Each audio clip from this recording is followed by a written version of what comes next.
Hello friends. So today we will talk about rib cage. Okay.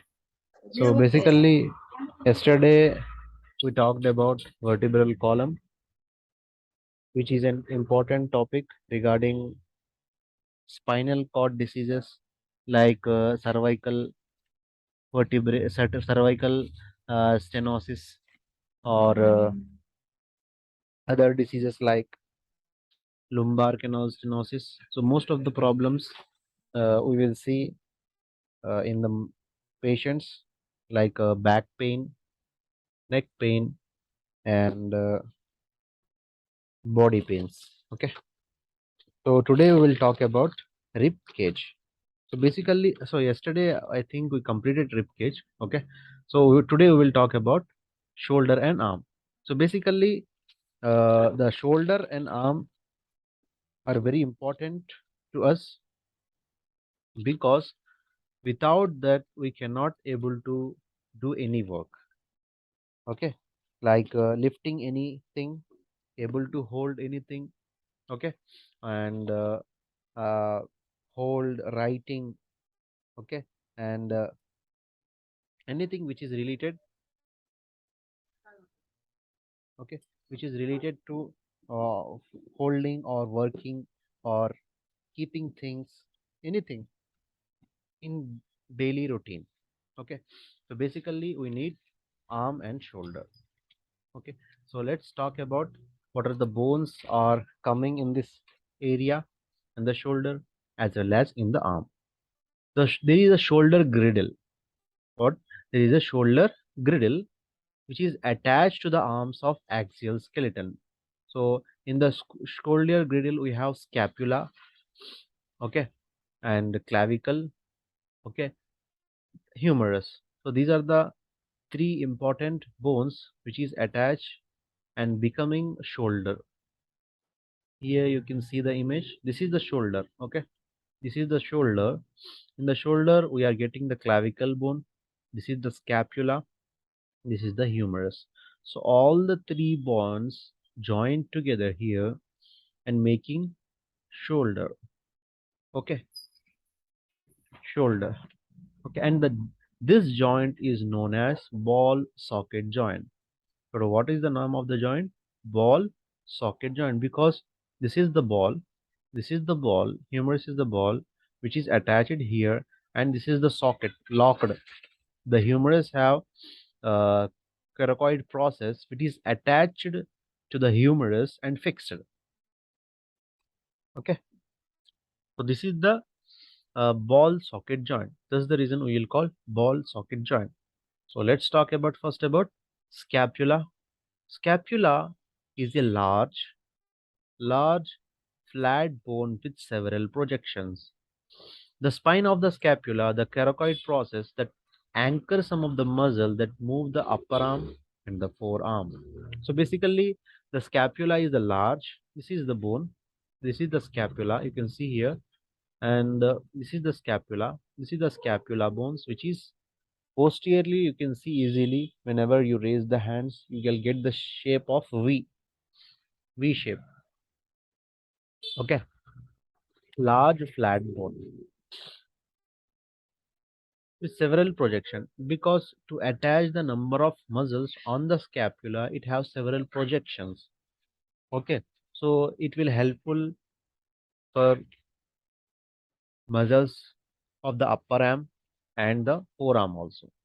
Okay, and the making of those joint is known as ball socket joint.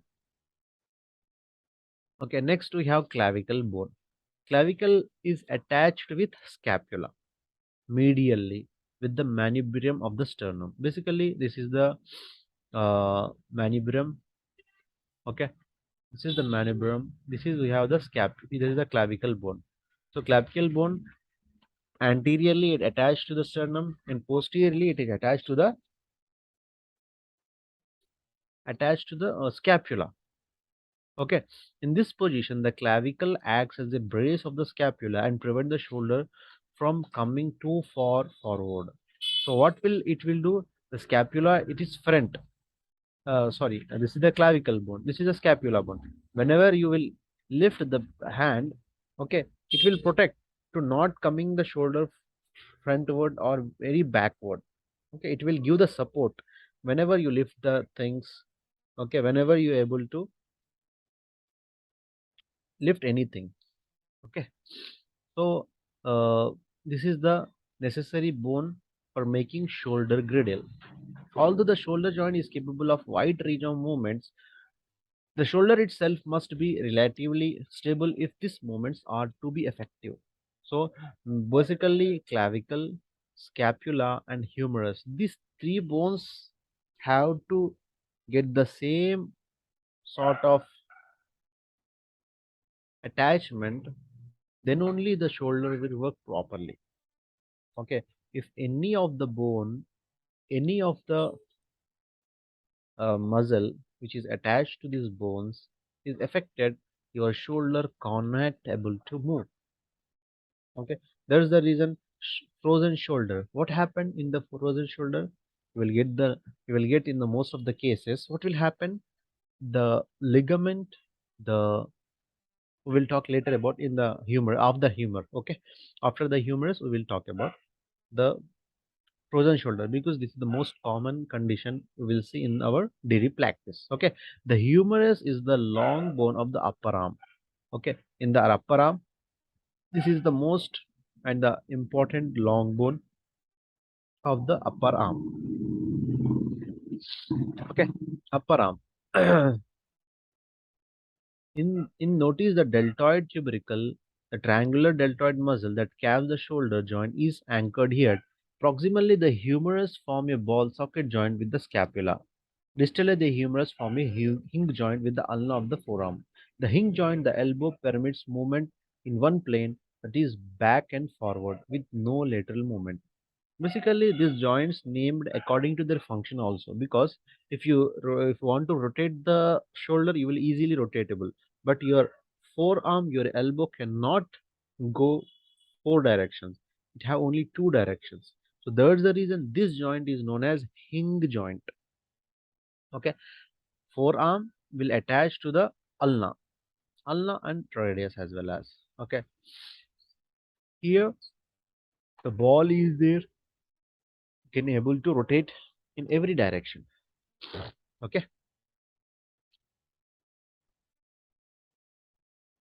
so now we will talk about something about frozen shoulder. Okay, let's see. Here we have the frozen shoulder image.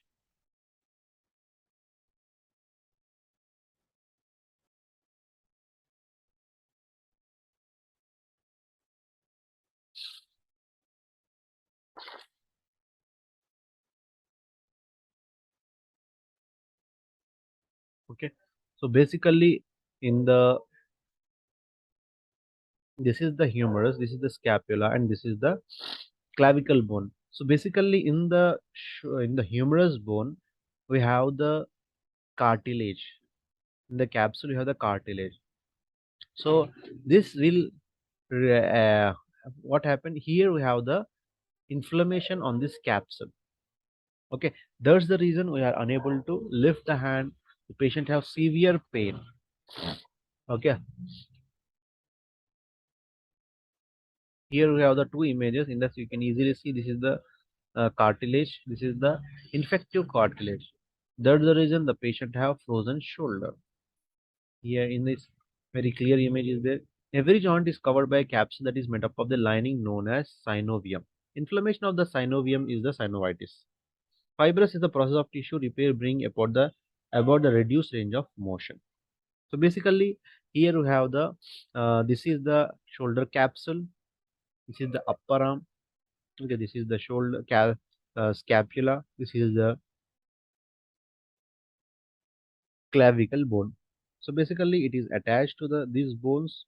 Okay, so there is number of reasons of this occurrence. Okay, we will not about talk about the occurrence, but here we are talking about the condition. Okay, so this is the condition. In this, the inflammation occurs, the patient have pain and restriction movements. So if the condition is more severe, the more restriction is occurrence. Okay, if patient have to uh, rotate the, you have to examine the patient that you have to rotate the shoulder. If he's unable to lift the hand, unable to rotate the hand, so something problem is there in his shoulder. Okay, so let's remind that. Okay, next we have hinge joint. Hinge joint is formed by humerus and ulna and scapula. Basically, we talked about shoulder joint. Shoulder joint is formed by clavicle bone, scapula, and humerus. Okay. Next, here we have some of the anatomical parts. You can have to remember that this end of the scapula is known as acromial end. This end is called sternal end. Let's see in the image, about detail image of the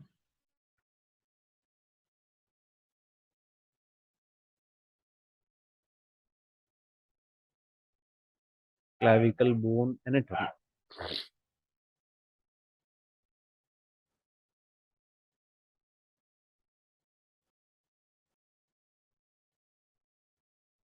You can see here. This is the detail image. You have to please. I'm telling that you have to do the diagram of this image. Okay, then only you can understood easily. Okay, and then only you will able to understood about the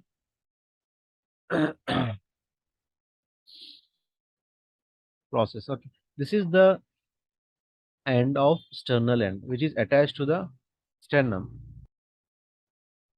Okay, which is attached to the sternum. This is the acromial end, which is attached to the mostly to the humerus. Okay, this is the impression of costoclavicular ligament. Ligament will attach here. This is conoid tubercle. This is trapezius line, trapezoid line. Trapezius muscle will attach here. Okay, we'll talk about later. So basically, this is the sternum. Sorry, clavicle bone, which is curve in shape, wave shape. Okay, this is sternal end. This is acromial end. You have to remember these two ends commonly, mainly. Next, we have the scapula.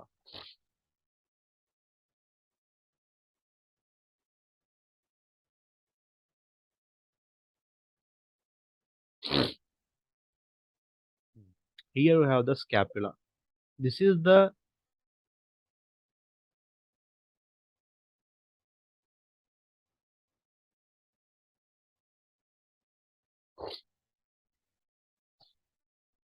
scapula bone. So this end is attached to the humerus. It is fixed to the humerus. This is also coracoid process. It attached to the clavicle bone. Okay. So this is acromial and glenoid fossa. This is supraspinatus fossa, infraspinatus fossa. Okay. So these are the uh, things we have to remember. Okay. This is the scapula. So basically, this end is most important. This two end is most important. Okay, acromial end and coracoid process. Okay, next we have humerus bone.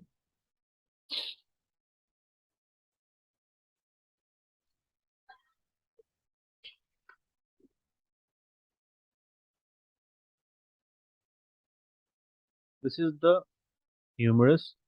This is the anatomical neck. This part is called.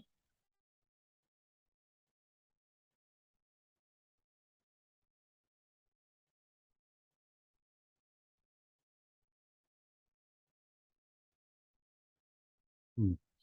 So here we have the anatomical neck. This is the anatomical neck.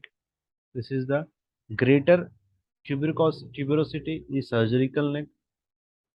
Humeral head. This is the head. Okay, this is intertubercle groove, lesser tuberosity, and deltoid tuberosity. Okay, this is the humerus bone. So this area have capsule. Okay, humeral head have capsule which will attach to the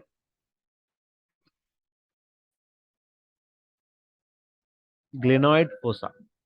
Okay, this is the glenoid fossa in which the mostly the sorry, we can see that humerus bone attached. So if there is an image how the shoulder is formed, we can see that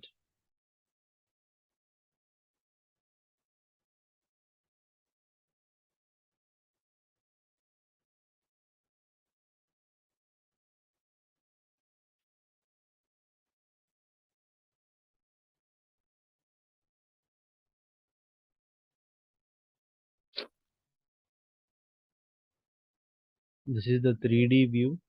You can see that how our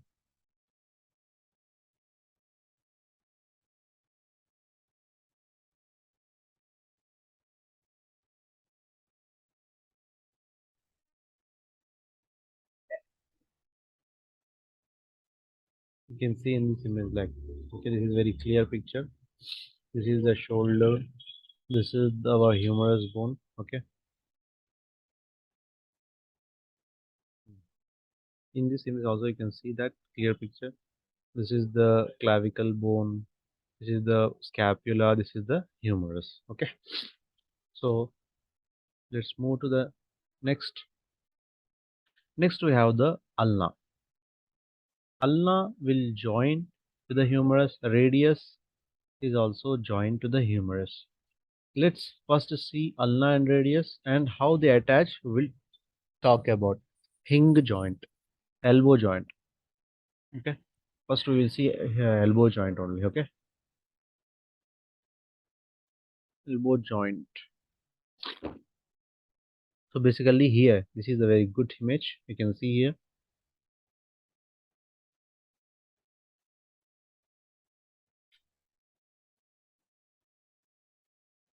Very good picture. So this is the humerus bone. Humerus bone have, this is the medial and epicondyle, lateral epicondyle, capitulum of humerus. So this is called trochlear notch. So basically trochlear notch attached to the humerus. Okay, this is the surface articular circumference.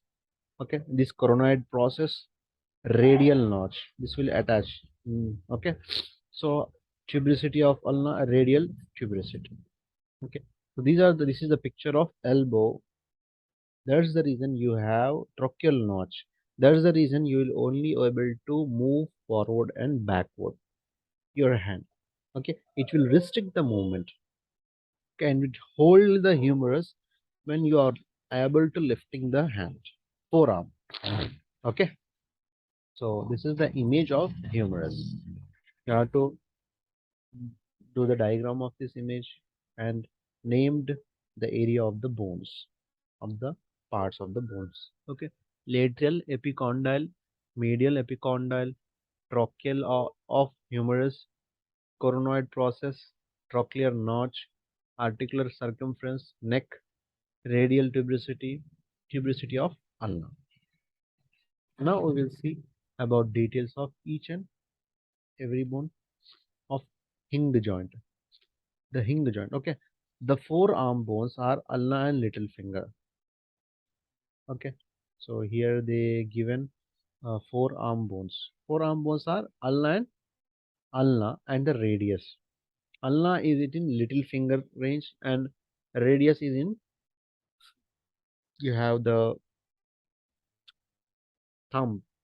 On that side you will get the radius. Okay, the semilunar notch of the ulna is a part of hinge joint. We see the image here. Here we have the trochlear notch. Okay, part of the hinge joint of the elbow. It articulates with the trochlear of the humerus. The radius and the ulna articulate proximally to form a pivot joint. Okay, permits turning the hand palm a palm down. So here we have the three joints. This is the hinge joint, this is the pivot joint, which able to slightly, this is the turning, you can see that slightly you are able to turn the hand. Okay, you are able to see this. Okay, so this turn is called pivot joint due to the attachment of ulna and radius, which permits turning the hand palm a palm down. You can demonstrate this yourself by holding your arm palm in front of you and noting that the radius and ulna are parallel to each other. Then turn your hand palm down and notice that your upper arm does not move. The radius covers over the ulna, which permits the hand to perform a great variety of movements without moving the entire arm. So this is the turning. You can see you are turning your hand. You can see you are turning the hand. Okay, you are able to see the front side. You are able to see back side. Why? How this is happening? Because of pivot joint. And this is the hinge joint. This is the ball and socket joint. Okay, very important. Now come to the our wrist region. How the wrist is forming? Wrist is formed by 8 bones, those known as carpal bones. Okay, you can see here. This is there the 8 bones are there. Let's see detail. First we talked about. We'll see the ulna and radius. Okay, complete view.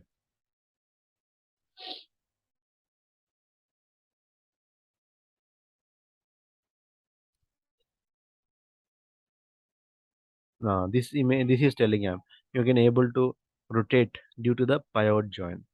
Okay, here you have the image of ulna and radius.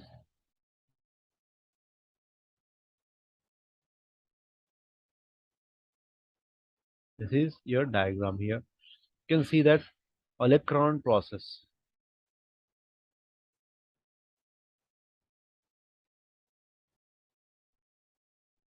This is the olecron process. This is the trochlear notch. Okay, this is the coronoid process. This is the head of radius, radial notch of ulna. This here, radius and ulna will attach here. This is the radius. This is ulna. Stelloid process. Both have stelloid process, and the carpal bones attach here. Let's see the carpal bones in details.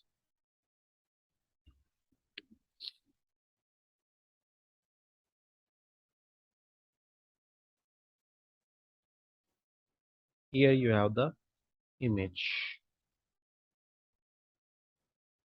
This is the very good image.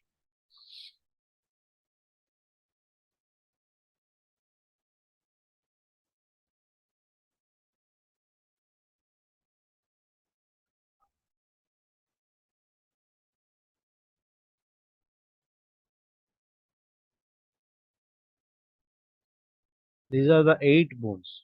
One, two, three, 4, 5, 6, 7, 8. So these 8 bones here you can see that radius and ulna. This is the radius. This is the ulna bone. Both are attached. Stelloid process. You can see you see in the image that process are there.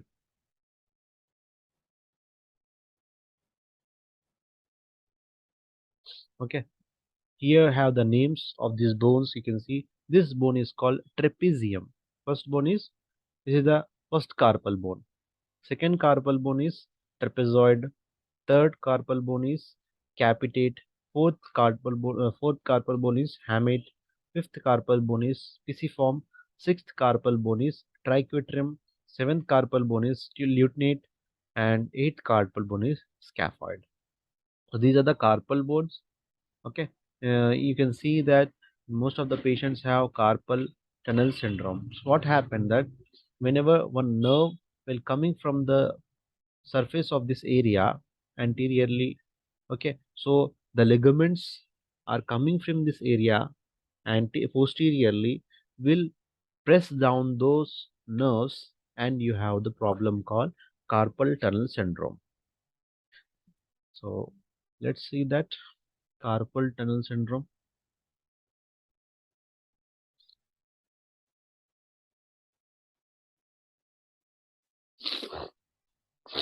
Yeah, here you have the image.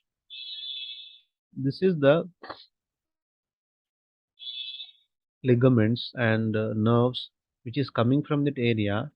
You have carpal bones here. Carpal tunnel is there where nerves, tendons, everything is going inside this.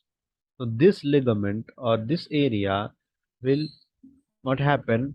Some site of issues. Will press down those nerves, tendons, and the everything. So what happened? The patient complains numbness, half pain, okay, above the area of the hand, and below that he complained that numbness. Okay, so mostly you can see in your clinics sometimes this is a complete picture. You can see that this is the sheath, carpal tunnel, where nerves, tendons, and arteries, veins are going. Okay, so next we have to talk about carpal bones. We completed, and we have metacarpal bones. Okay, so gliding joints. So what? How the wrist is formed? Radius, ulna, and carpal bones. Okay, we have metacarpal bones, the five bones of the palm of the hand. All of the joints form of the carpals and metacarpals make the hand very flexible at the wrist. Try this yourself. Flexon to extend should be almost 180 degrees. You will able to uh, wrist the hand, and you will able to bo- do the knuckle. Okay, this is the knuckles. Okay, you can see this is the uh, wrist carpal bones. These are the metacarpals. These are the phalanges. So we have five carpal bones. This is the image you can see. These are the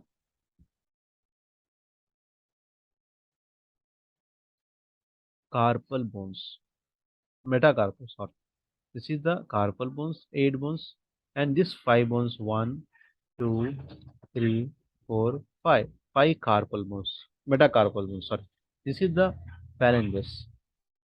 Okay, the phalanges. So these joints are called saddle joints.